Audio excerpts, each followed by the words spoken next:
Indy cars, the fastest, most dangerous racing machines on Earth.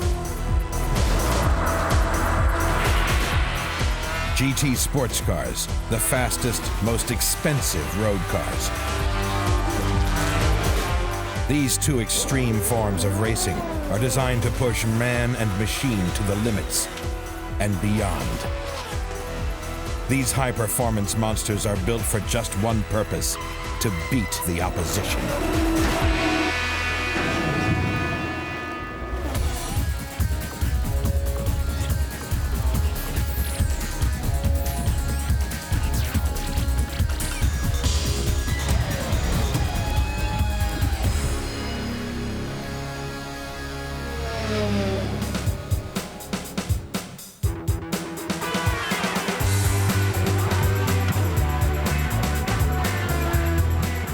Every Indy car is hand-built, $500,000 worth of precision engineering. The rules make sure that each driver is given an equal amount of power. Every car has a turbocharged 2.65-liter V8 engine.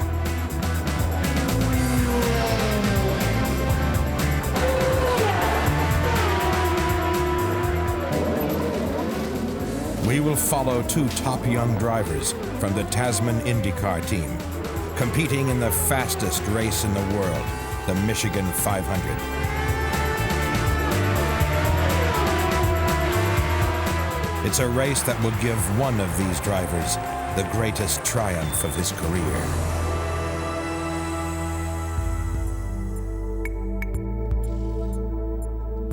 A month ahead of the Michigan race, the Tasman team privately tests their cars at the Road America racetrack.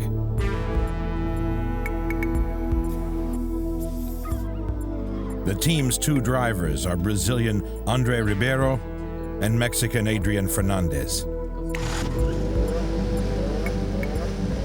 30-year-old Fernandez races in his national colors of red, white, and green. Radio check, Adrian. His car is managed by Diane Hall, the only woman race engineer in IndyCar. Her job is to make sure that Fernandez's car is set up perfectly for each different racetrack. Diane, do we have new brakes or what? Have new pads. Initially, we're just trying to get the car sorted out because it's the first time we've been to this track this year.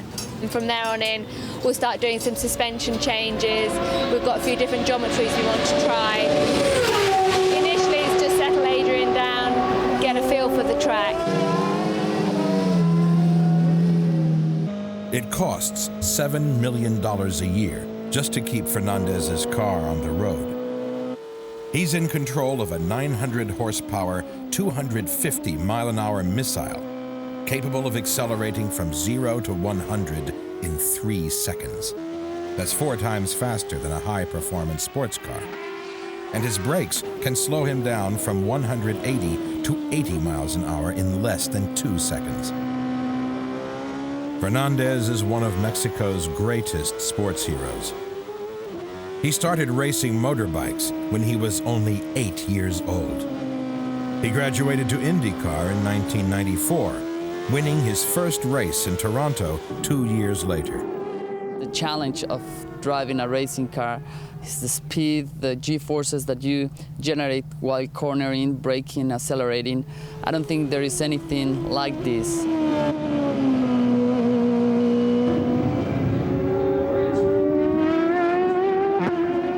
His teammate, André Ribeiro, races in red, yellow, and blue. Ribeiro gave up law school to race go-karts when he was 19. He has won 2 IndyCar races. To drive an Indy car is to drive one of the most powerful cars in the world. To drive on the limit is to find the maximum capacity of your equipment.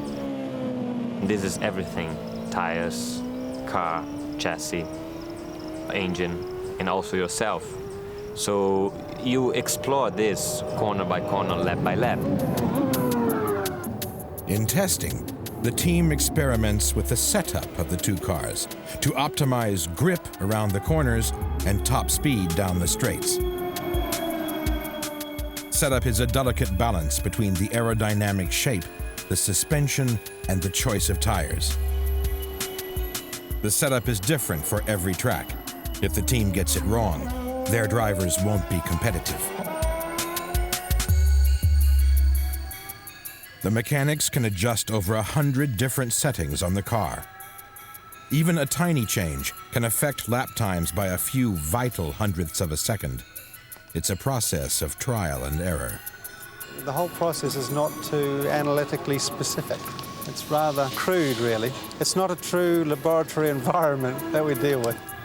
You added some front wings, or took some front wing out and lowered the front? I added one turn, front wing. and I went down half flat. Important electronic data is collected from sensors on almost every component in the car. As the car speeds around the track, the data is transmitted back to the pits as a radio signal. The engineers only receive information. The race rules forbid them to electronically control the car. But they can give verbal advice and instructions to the driver over the radio. Running 50 here for a while here. I have understeer in the medium to fast corner. I have a little bit of understeer that maybe we can fix a little bit. But the most useful feedback comes from the drivers themselves. Coming into the first corner, the car point's good, but just as I start turning, the pushes away. But the car dives very nice on the braking and turns good. The balance of the car, you feel different ways, but mainly you feel it with your body. Actually, the bottom of your body, what tells you what the car is doing.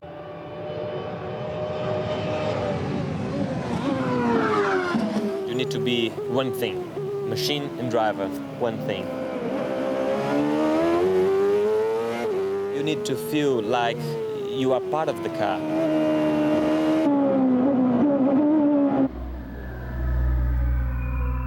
The most critical elements of the car's setup are the aerodynamics.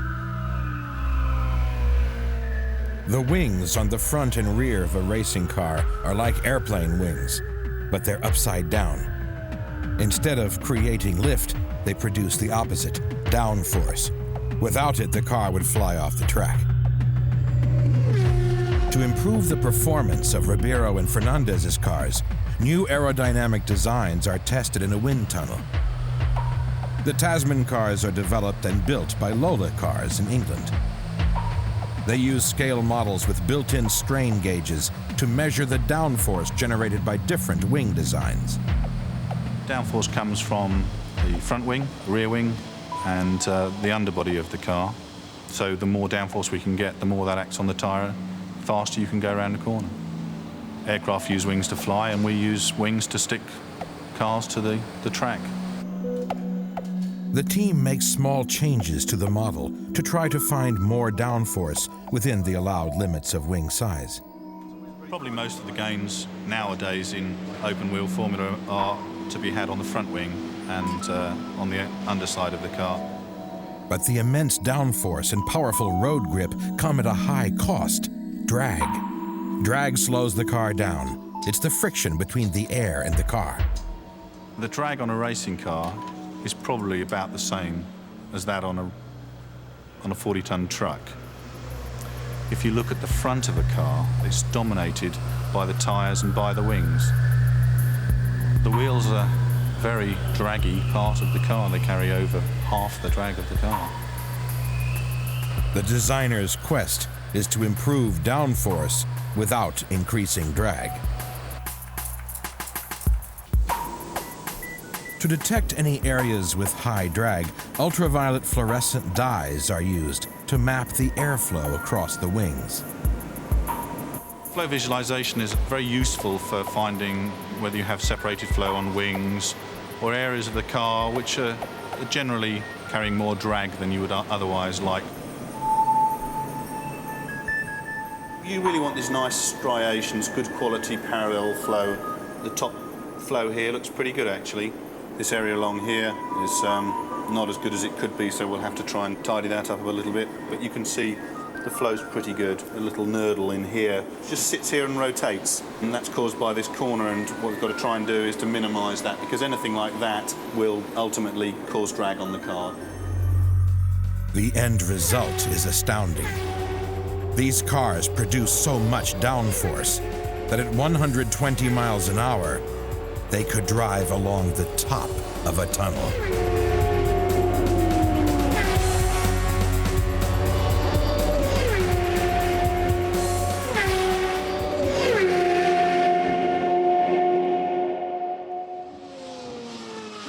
On a smooth racetrack, the closer the cars are run to the ground, the more downforce they will produce. So to maximize grip, the engineers set the suspension to run as low as possible. You lose significant amount of downforce on the car unless you are very close to the ground. And on a track like this track, going down the straight, we will be within a millimetre of being on the ground.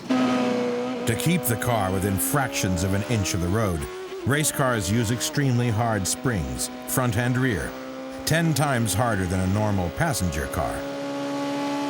On a racing car, comfort is not really an issue. In fact, if the car is too comfortable, it is normally too slow. But even with perfectly set up aerodynamics and suspension, there's no substitute for skillful driving.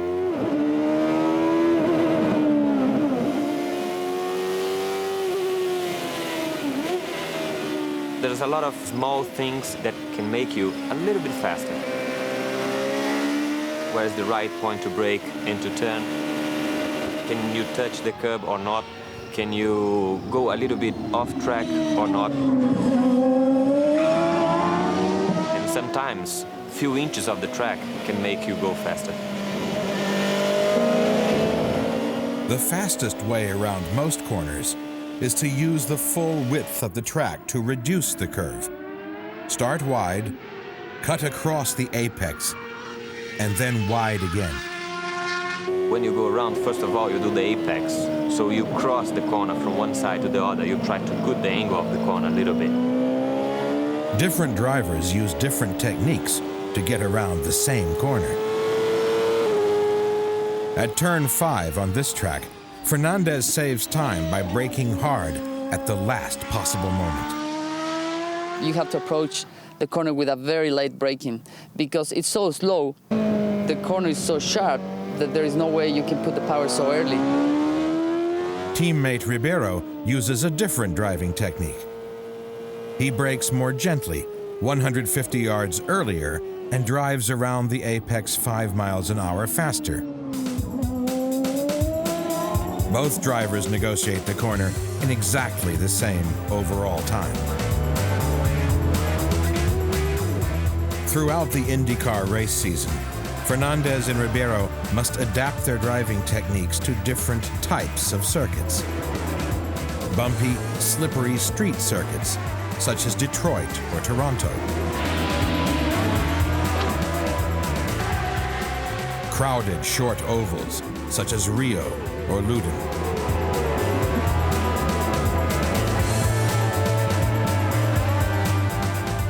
And banked superspeedways, such as Michigan. But most circuits have one thing in common. They're surrounded by a reinforced concrete wall. We always say in IndyCar there is two types of drivers. The ones that has hit the wall and the ones that they are going to hit it. Eventually you will hit the wall. In high-speed impacts, these cars are designed to self-destruct. The only way to give the drivers a chance of living through one of these crashes is to let the car absorb as much of the impact as possible. English driver Mark Blundell walked away from this smash. He survived because at the heart of every Indy car is an incredibly strong monocoque shell. The monocoque is designed so that it remains intact predominantly after an impact. The nose cone on the front will absorb most of the impact. The side pods would absorb side impact. There's quite a lot of structure around the chassis, but obviously on a super speedway, 200 plus miles an hour, that sort of pales into insignificance. The body shell is built from carbon fiber composites, the strongest materials ever devised. The material is applied in several layers of different strengths, thicknesses, and weaves, cut to the designer's templates. Impact-absorbent aluminum honeycomb is sandwiched between the layers. In the mold, small pieces of composite help support potential weak points. The components are shrink-wrapped and sent to the autoclave, a giant oven which bonds the layers at high temperatures and pressure. The finished car body is 5 times stronger than the same thickness of metal. The new body shell must pass rigorous IndyCar regulation impact tests. The heavy sled is rigged with sensors, which will measure G-force during the impact. 3, 2, 1, fire. The G-forces must remain within safe human limits. But just how much can the human body tolerate? Military pilots train at up to 9 Gs. People can survive much higher G-forces, but only for a tiny fraction of a second. The impact force in this test exceeds an incredible 40 Gs, but for less than 10 milliseconds. A driver would be unconscious, but he would be alive. Good news for Ribeiro and Fernandez, because these are the monocoques that will protect them during the world's fastest race.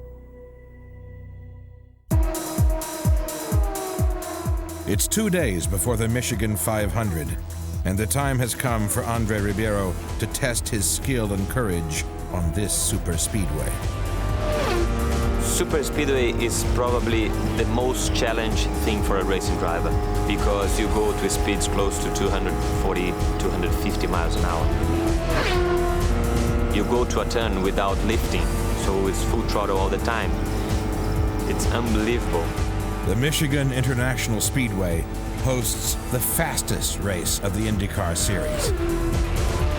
The race is 500 miles long, 3.5 hours of nerve-wracking super speed endurance. The challenge of super speedway racing requires a radically different car setup. The Tasman team tries to set up Ribeiro and Fernandez's cars to run at full speed in top gear all the way around the track. You need to run in 6. That's the gear that it will be about 240 miles an hour. 6 is what you qualified in last time. At such high speeds, the cars can get the downforce and the grip they need with much smaller wings. The priority for this track is to maximize top speed and to minimize the drag. Ultimately, it's up to Ribeiro and Fernandez to decide how much grip each of them is prepared to sacrifice in their quest for speed. Andre, go to mixture 4, please. Mixture 4.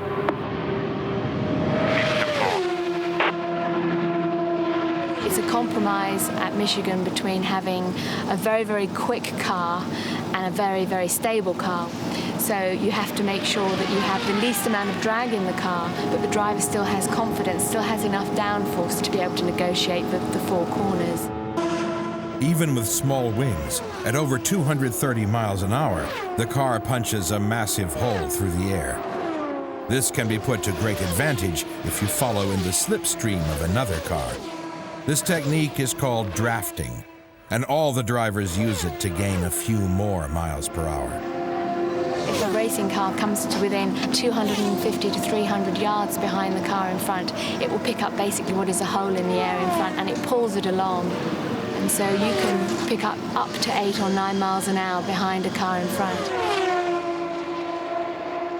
It's a big difference. I mean, it's a big, big, big difference, and you can feel it. You can feel when you go behind somebody, you can feel how the car suddenly starts to accelerate more. It's like having an extra power on the car.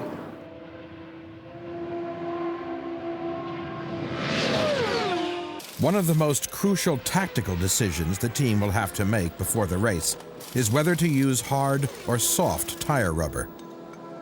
Even the hardest tire is 10 times softer than a tire on a normal passenger car. These tires provide unbelievable grip, almost melting onto the track as they reach temperatures of 180 degrees. Heat resistance is a key thing we look at here to run sustained speeds of over 230 miles an hour, lap after lap after lap. It's very demanding on the tire. So these are some of the hardest compounds and most durable tires that we see anywhere on the entire IndyCar circuit. Firestone provides 1,500 tires at Michigan. The rules allow each car 15 sets of tires for practice, qualifying, and the race itself. These tires cost $300 each, and they're specially designed for superspeedway racing. They must give the drivers just the right amount of control. The sidewall of the tire between the bead and the tread surface is what gives the driver the steering input or the feel. And if the sidewall is too stiff, the driver turns the wheel and the car will turn too quickly to create an uneasy effect. And on the other hand, if the sidewall is too soft or too flexible, the driver gets a vague feel. He starts to turn the wheel and doesn't feel secure. On oval tracks and superspeedways, the steering is set up for the corners and not the straights. In theory, the drivers can take the corners with no hands on the wheel. The car is constantly turning left, so slightly larger tires are fitted to the right-hand side of the car. This type of setup is known as stagger. Stagger is basically the difference in the size between the right rear and the left rear. And as you're only turning left, if you think of a paper cup rolling on the ground, the cup is going to roll left from the large side on the right. So that helps the driver turn into the corner, because basically that's all you're doing here.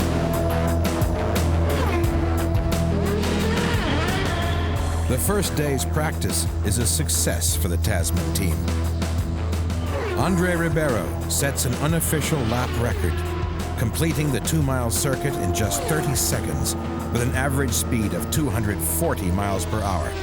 That's half the speed of a commercial jet plane. Looks very good. We are very fast. I would say faster than we were last time here. But of course, right now it's difficult to judge because we don't know what the others are doing, if they are using full or empty tanks, if they did those times on tow behind somebody or not. So there's a lot of things to play still. And right now, it's better not to look too much for the times and concentrate on our car. At a high-speed circuit like this, the most important factor of all is power. The rival teams push their engines to the brink of self-destruction.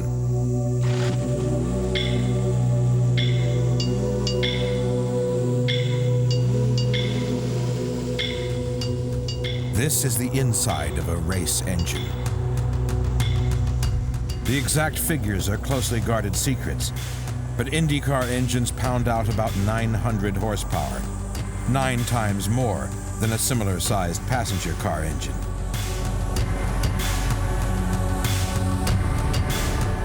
The only way of generating such awesome power from such a small engine is to use a turbocharger to force-feed its cylinders with air. The principle is similar to that of a jet engine. A turbine system sucks in cold air. It builds up high pressure above the cylinders. This is called the boost pressure. One of the things we want to try to do is to maximize our boost. CART stipulates at this race that we can have a maximum of 40 inches of boost. So when Adrian goes to full throttle, we want to be able to have 40 inches of boost at his disposal. 1 inch of boost can be anywhere from 15 to 20 horsepower. Half an inch of boost down, and you can be off by as much as 10 horsepower. With the top 20 cars separated by less than a second a lap, that 10 horsepower can mean the difference between being first or last. Amazingly, these cars could go even faster than 250 miles per hour if they were allowed to have unlimited boost pressure. But to help keep speeds relatively safe, each engine is fitted with a pop-off valve to restrict maximum boost. The valves are carefully calibrated by a race official. They're designed to pop open if the driver uses too much boost. If he does, the valve opens and his engine loses power for several vital seconds.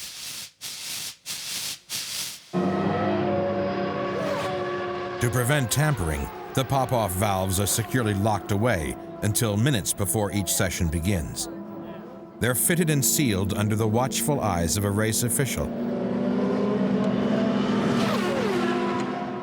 An air tube from the valve to the driver's ear allows him to hear a hiss just before it's about to pop, so he can ride the boost as close as he dares without blowing the valve.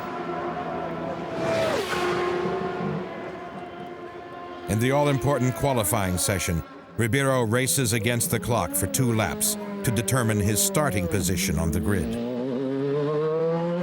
Qualifying lap, you are basically looking for speed, and that's it. You have very low fuel, you have optimum pressure on the tire, you have as less wing as you can, so you just have to find the perfect way to go around the corner, the perfect apex, the way that you don't scrub speed. 2.9 done. So the car has to flow into the corner.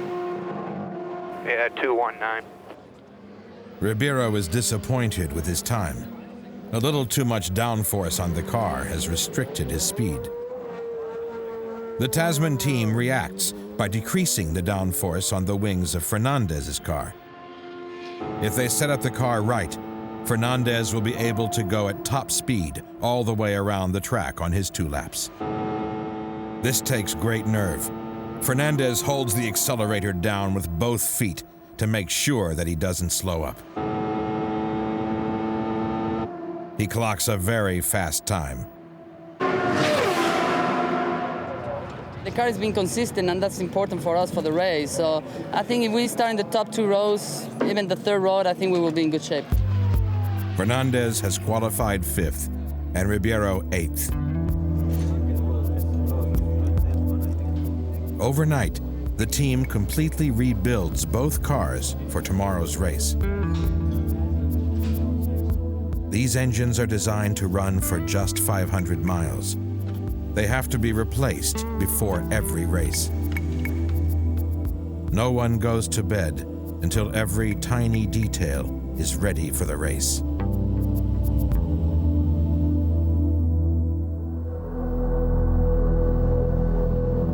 "25 cars line up for the start of the Michigan 500.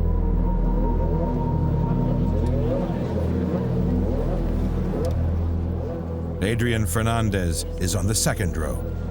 Andre Ribeiro is on the 3rd row. All the cars go out for 2 warm-up laps to bring the cold tires up to race temperature. It's 500 miles, it's like a marathon for us. With the G that we carry on those corners for 3 or 4 hours, it's very tough. It's a very challenging place because it's not only how fast you can go, but how far you can go. A rolling start, and the race is on.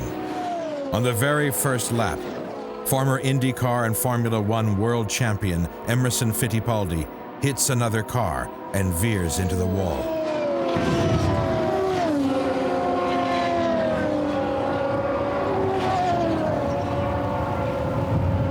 His injuries are serious. He may never race again. To avoid the debris, Ribeiro had to lock his brakes and has ruined his left front tire. Left front tire. It's flat spot. The race is suspended, and Ribeiro immediately makes a pit stop. A single tire change, a fuel top-off, and he rejoins the track.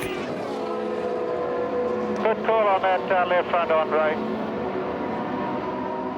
But under new rules, any driver making a pit stop while the race is suspended is penalized. Ribeiro is forced to drop back to 24th place at the end of the line. On right, you're going to have to go back. They're insisting. Why? What is the reason that I have to go back?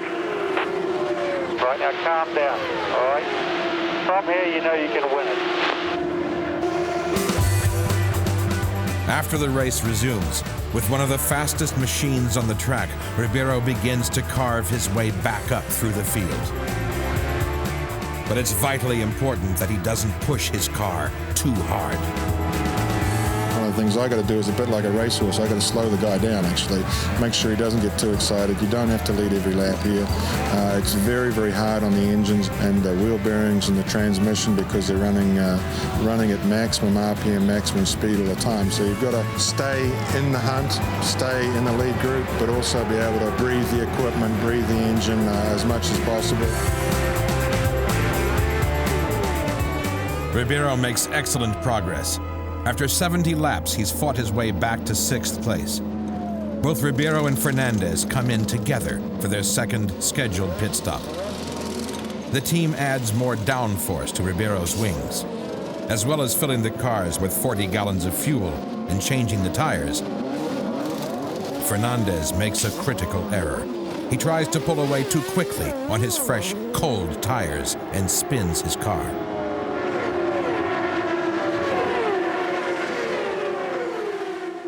"40 laps later, Ribeiro completes his comeback, moving into 2nd place and pushing Alex Zanardi for the lead. Under pressure from Ribeiro, Zanardi loses control and hits the concrete barrier at over 200 miles an hour. A loose tire from Zanardi's car narrowly misses Ribeiro, but he takes the lead. Okay, good job. Good job. Nice and comfortable. Despite his earlier pit lane problem, Fernandez is now lapping faster than any other car. He's managed to catch up, and he moves into 2nd place behind his teammate. With 80 laps left to go, both Tasman cars make pit stops.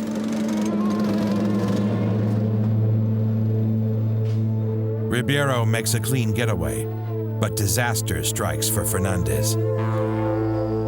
His clutch suddenly breaks, and there's no way his team can fix it in the pit lane. We're going to take the engine cover off here. To me, it seems like it's a clutch, because it'll go into gear, but it won't drive. His race is over.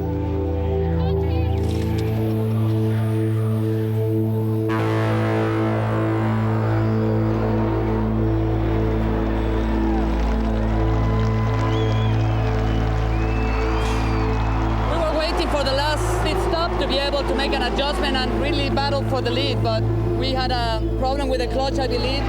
It was unfortunately because the team was doing a great job, and these ones hurt because when you're in front, but there is plenty more to come, and that's the important thing, We told Adrian to back off because he had just done a 2:34 lap and he was completely in control. He was actually going quicker than Andre at that moment in time.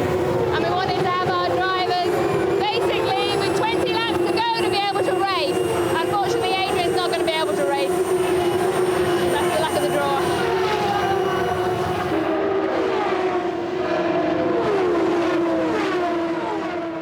As the race continues, another bad crash puts Parker Johnston of the Bricks Comtech team out. With just half an hour left to go, only 17 out of 25 cars are left on the track. P1 plus 2.5 through it. 30 more laps, looking good. Explorers. Watched by his teammates in the pits, Ribeiro remains in the lead.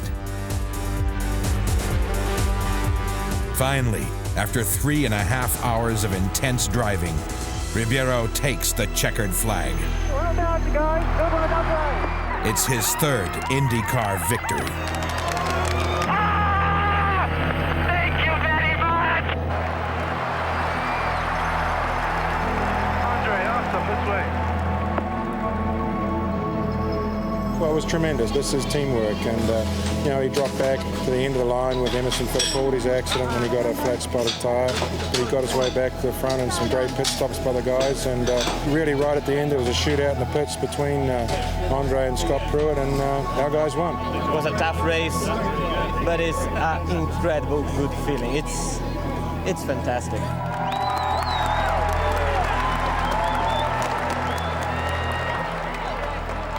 Ribeiro has achieved the impossible.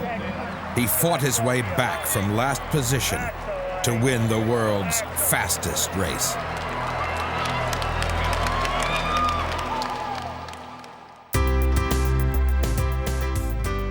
You don't have to be an IndyCar driver to drive fast. This is the McLaren F1. With a top speed of 235 miles an hour, it's the world's fastest road car, and it costs $1 million.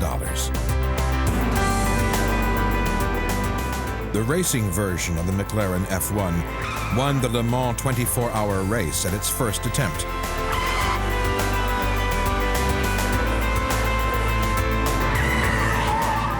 This supreme piece of engineering dominates the GT Global Endurance Race Series. Cars from every top mark, Ferrari, Porsche, Jaguar, Lotus, and McLaren compete in 4-hour endurance races on international Grand Prix circuits. This type of racing is the proving ground of the world's finest sports cars. The McLaren is the car to beat.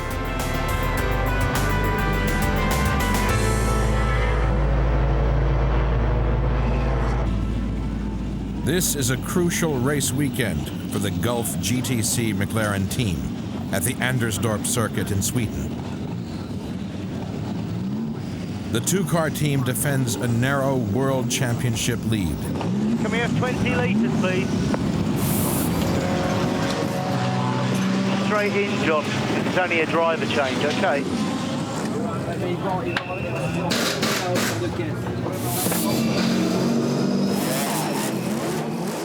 Andersdorp is a winding 2.5-mile Grand Prix circuit built around an airstrip in the middle of the Swedish countryside.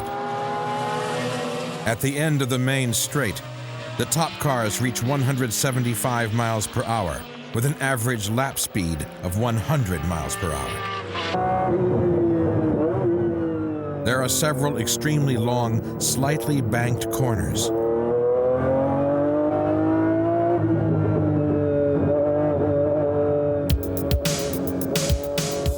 For these heavy, powerful road cars, it is a tough survival test. The team used their practice time to find the optimum setup for endurance as well as pure speed. The cars will need both for victory. This is a very long banked corner where the car has understeer. You can see the steering's constantly being readjusted depending on the throttle opening. Here we're going into a left-hand corner. We have softer tyres on the right, so there's better grip on this corner. And you'll see there's less correction on the wheel. And it comes out just neatly onto the curb there. Accelerating up, back into fourth, down into third. Tight line, car understeers a bit towards the outside, just missed the outside circuit. And this is a very long, important corner where the car really puts the stress into the left-hand tyre, held up by some Porsche. And here you come off the camber, turn sharp left, very, very slow corner, and that's the end of the lap. The car's amazing power is produced by a 6-liter, 600-horsepower engine. The engine is absolutely sensational. It's the best engine I've ever driven. It's a BMW V12 and it's as smooth as silk. And when you push the throttle down, it feels a bit like a train pulling out of a station. But the race engine provides more than raw power. It's a critical part of the car's handling. When the car is on the limit with the tires sliding, the drivers control the slide with the throttle as much as the steering.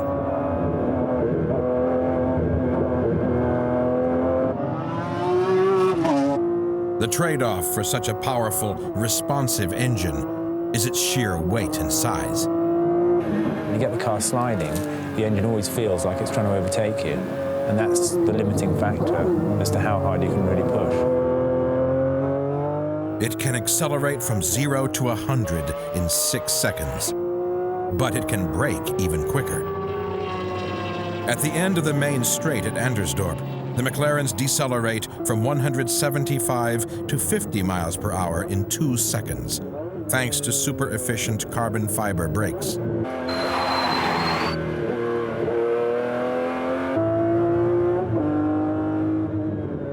As the practice session progresses, the team becomes concerned about their tire performance.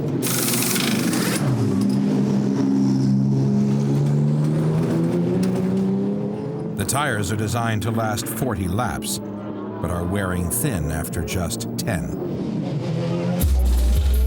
To make the car work, we need to make the tyres work properly. So all our work is involved around trying to make the tyres work in a long radius corner. And it's proving quite hard to do. The result is the drivers are having problems with understeer in the long corners. Understeer is a lack of grip on the front tires. To stay on the track, the drivers must work the steering much harder to get enough grip. It's really just trying to get the front tyres to live. Because the corners are so long, if you have an understeer, it slides the tyre very aggressively and overheats it. So we've got to get the understeer out of the car so the tyre will work properly. The way to improve the tire grip is to change the suspension setup. The problem is, the suspension system was originally designed for normal roads and not for racetracks. The team has been trying to solve the problem with a rig that simulates racetrack conditions with hydraulic pillars under each of the 4 wheels. The problems we're trying to deal with are the fact that the car is quite a heavy car, so we need to be quite stiffly sprung to support the car and keep the car stable. But we also need to not compromise the handling package and the ride quality too much also. The heart of the problem is that the car's suspension components were designed to run on normal roads with a ground clearance of 3 to 4 inches. But to create enough downforce at race speeds, the suspension has been adapted to run much closer to the ground. To improve the handling at low ride heights, GTC has developed and fitted new shock absorbers. Throughout the practice day, the team experiments with different settings on the new shocks. Soft spring settings improve the tire wear, but unfortunately, they also produce slow lap times. Rebound is the question I'm asking myself. I wouldn't mind just taking some rebound off the rear and putting another sweep on the front, because I'm sure that's the way it wants to go. By the end of the day, the team seems to be in a no-win situation. The car is either too slow or it destroys the tires.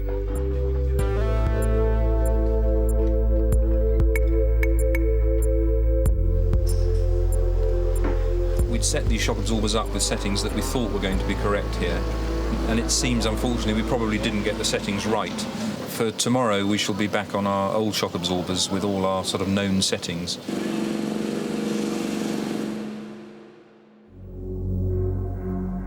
Qualification for the grid positions for the Anderstorp GT Global Endurance Race takes place over 2 45-minute sessions.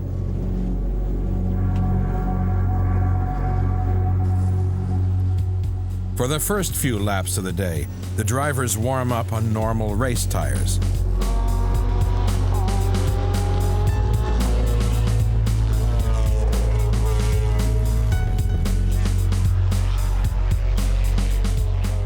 Then they make pit stops, and the cars are fitted with special, extra soft qualifying tires. These tires will last just 2 laps, but the extra grip reduces the lap time by as much as 2 seconds. Each car gets 1 set of qualifying tires to try to set the fastest lap.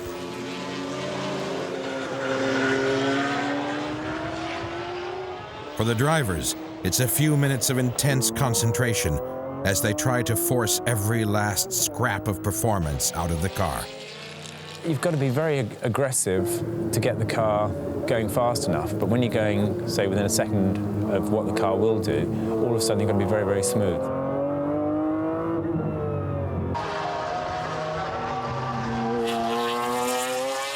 James Weaver's early run is fast, good enough to qualify 4th on the grid. Is that it for the qualifiers, James? It's 29.32, which at the moment is P1.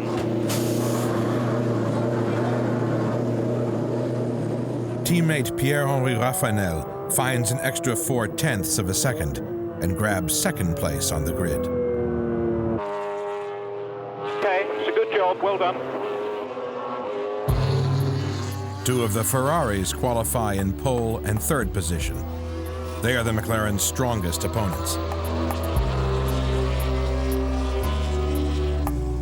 After qualifying, the engineers make the final decisions on the setup, and the cars are prepared for the race.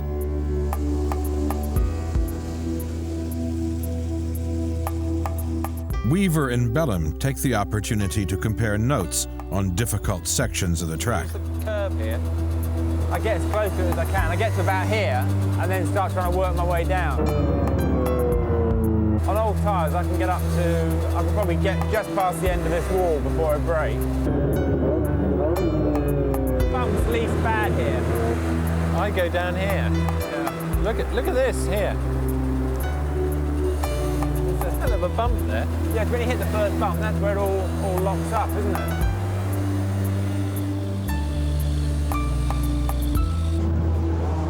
The Gulf GTC cars take their place on the grid for the start of the race. In the 4 hours and over 150 laps ahead, each car will have to stop for fresh tires and fuel at least 3 times.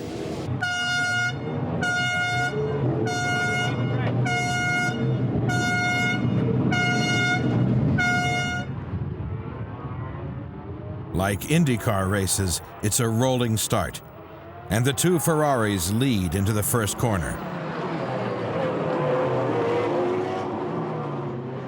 The Gulf GTC cars slip back into 4th and 5th, boxed in behind a slower Lotus.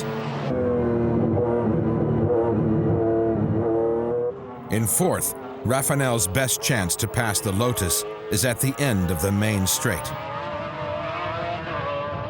He uses the superior power of the McLaren's engine to tuck in behind the Lotus, and then outbrakes it into the corner.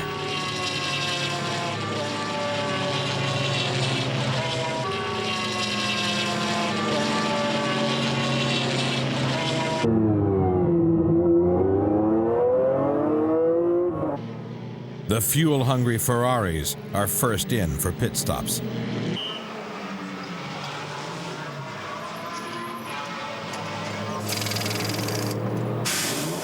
The McLarens will need one less stop than the Ferraris.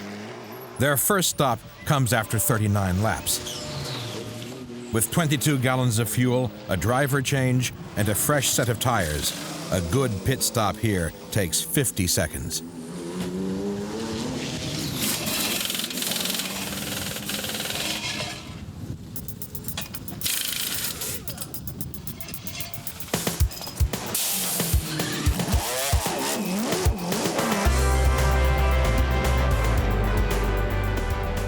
On lap 42, one of the Gulf GTC car's windshields is cracked when a large lump of rubber is thrown up from the track. More serious damage is sustained by the McLaren of the Harrods team.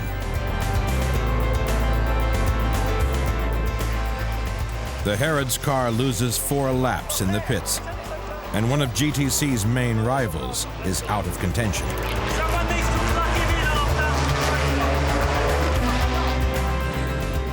As the race progresses, drivers fatigue and their machines begin to wear out.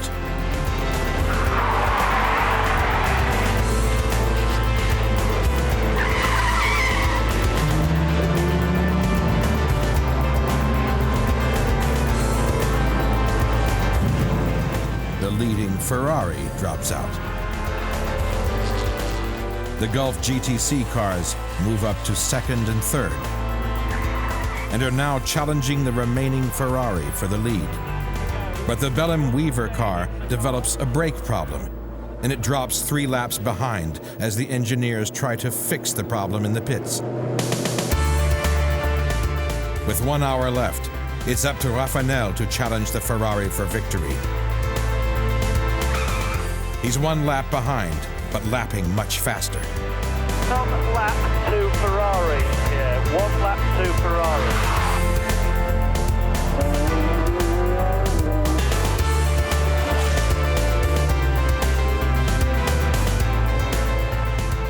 Raffanel gives it everything he's got. But the gap is too large. The Ferrari takes the checkered flag, with Raffanel 30 seconds behind.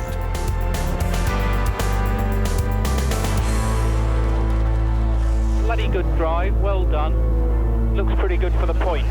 GTC have to be content with 2nd and 3rd place on the podium. But they have won valuable championship points. They will go on to become the 1996 world champions.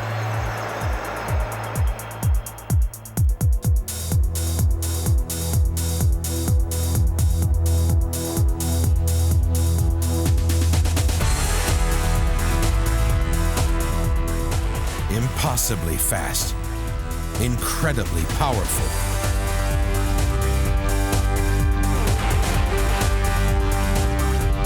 Pushing man and machine to the limits of safety and endurance. These are the cars that break all the rules.